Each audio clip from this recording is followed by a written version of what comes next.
As Mid-Missourians know, severe weather can strike at any time, and that's why ABC 7 News Investigates is looking into the Missouri State Fair's plan for severe weather.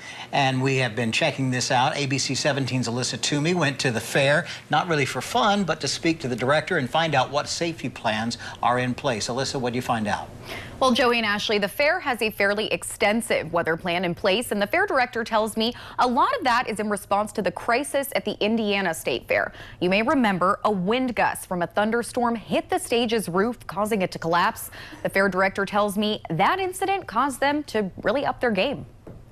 People looked at that, saw, learned from those mistakes that were made there, and really dramatically reviewed and overhauled our process for doing that. Fair director Mark Wolf says weather is the single biggest thing that affects all fairs, and it's something they watch very closely.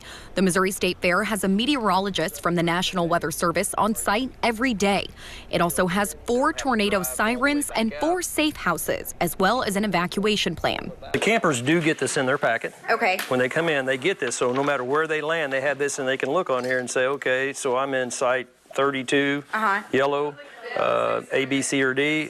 My arrow tells me I go to storm shelter number 2. Okay. Not only are the tornado sirens tied to the city of Sedalia, but they also allow fair officials to speak over them to warn of any severe weather far in advance. If there's a tornado warning out for Pettis County, all of our gates become exit gates and we swing them so people can leave. I'm told the Highway Patrol mans the gates and starts directing traffic.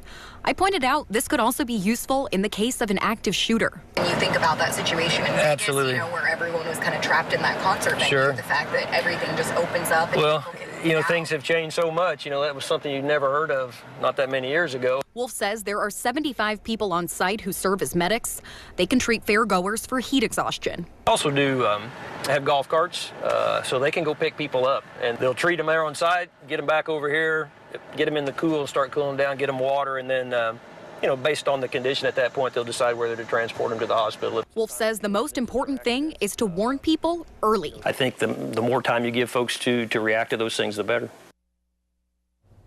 Wolf says it's not uncommon for officials to evacuate the campgrounds. He says all staff and carnival operators are made aware of any severe weather threat hours in advance so they can make preparations. Ashley and Joey.